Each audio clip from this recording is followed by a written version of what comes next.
Festa della Repubblica qui in Piazza Duomo con un grande concerto. Ora si sta esibendo la banda del Conservatorio di Musica Tito Schipa, l'Ensemble. Sono stati veramente bravi nell'esecuzione dei brani precedenti.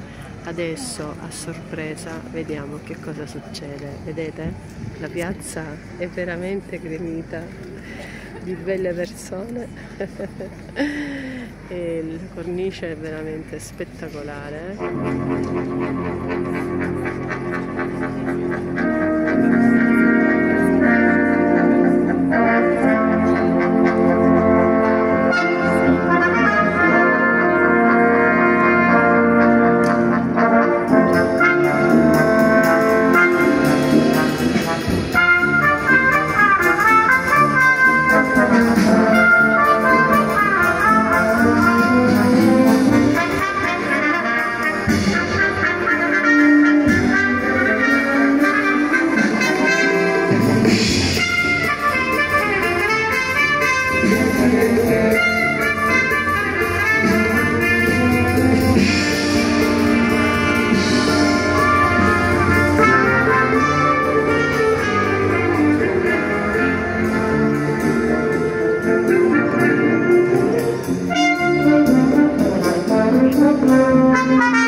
Thank you.